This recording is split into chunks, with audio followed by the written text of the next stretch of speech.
Hello, welcome. My name is Ken Zhang, Application Engineer of Axiomtek.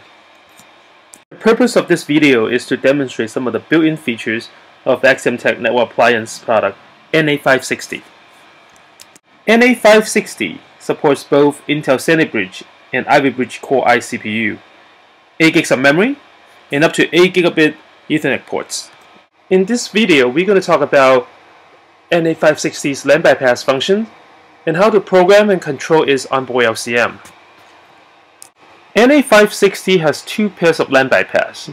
They are located at NIC number 1, 2, 3, and 4. For the purpose of this demonstration, I have connected a Cat5 cable tester on NIC 1 and 2. As you can see, the LED on the cable tester are not lit, which means there is no traffic flows between NIC number 1 and 2. Currently, this NA-560 is running CentOS 5.6, and I'm using Secure Shell to log in remotely. Axiomtek provides all the necessary library and sample codes to user who decides to develop their own application for controlling the LAN bypass. These two pairs of LAN bypass are connected to your onboard CPLD. User can write to the corresponding CPLD register to enable and disable the LAN bypass. Let's look at sample script module test. Module test calls program IORW to perform reads and writes to the CPLD. The CPLD then controls the LAN bypass relay. To understand how module test controls LAN bypass, let's look at our sample code IORW.c. First, we define the CPLD port address. Second, we define control register's address. And third, we use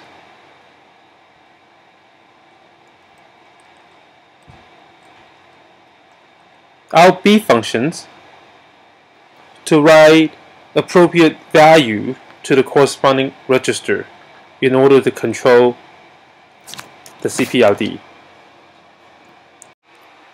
In module test, there were 8 options for controlling the LAN bypass. Let's look at option number 2, force enable all segments. Now please note, the LED on the cable tester, currently they are not lit, which represents there's no traffic flowing from NIC 1 to NIC 2. Now we could enable the LAN bypass. As you can see, the LEDs on the cable tester are lit, which means NIC 1 and 2 are now connected. Now we can also disable the LAN bypass by using option number 3. Now you can see the LEDs on the cable tester are off.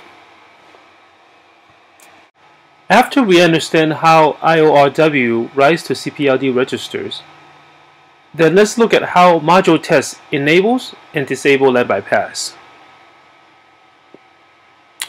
In this example, we can see we use IORW write to CPLD port, in this case 800, to register F3 with value 127.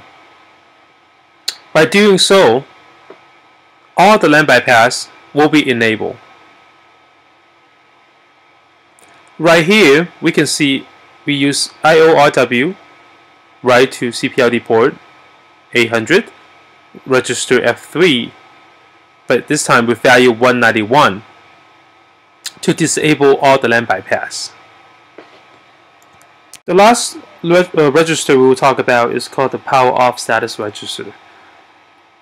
What this register does is defines the LAN bypass status when the unit is power off. Let's look at the module test tool. With option 1, we show all the CPLD register value. Right here you can see bit 1 and bit 0 are both 1, meaning when the unit is power off, LAN bypass is enabled. So we can change that.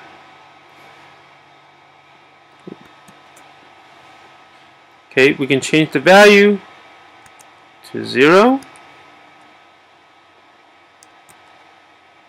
And then we look at the CPLD register again. So now, as you can see, bit 1 and bit 0 of the status of the power off status register is set to 0, meaning when the unit is power off, LAN bypass is disabled. This concludes the demonstration of Axiomtek's NA-560 LAN bypass functions. Please visit us at www.axiomtek.com for support and product related info. Thank you.